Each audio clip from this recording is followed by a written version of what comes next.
Inilah barang-barang peninggalan dahulu. Barang-barang peninggalan dahulu. Nenek moyang.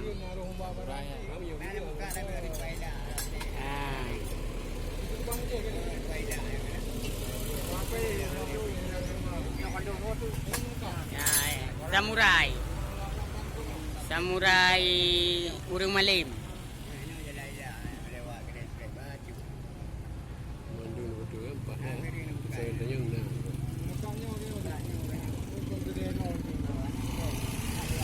Pemiliknya kakek ini adalah kakek ini pemiliknya. Dialah yang menemu barang-barang ini semua.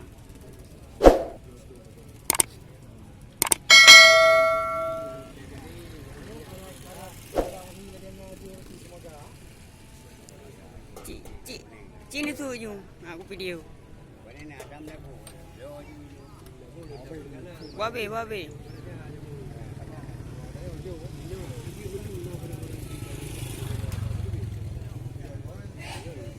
Yang contoh nak pun. 12 dah.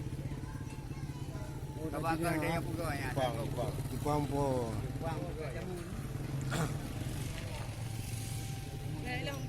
Jepang mereh-reh bati kita ganti sebab Jepang dah ada. Tanya anak mahal mau siap ni dah untuk siap. Panjir ketemu tiap ada panjir mana. Dia dah. Dia dah ada. Dia dah itu dia ni tanya orang kata apa. Dia dah berbeza dia. Tak hanya bayang jangan dia mah. Mana dua krek? Oh, dua krek kan dijai je. Apa yang boleh bang? Begini.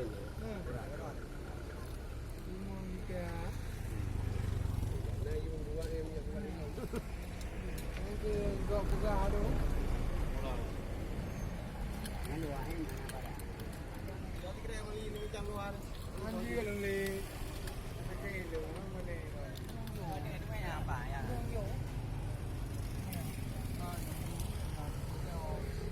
Bilang bandar menanya di rumah. Ada ini. Ini engkau ada bubu je ya ni. Ada kerja. Kau yang buat raja mana je mama nak macam ni panglima. Hari raja mana cuma apa ya?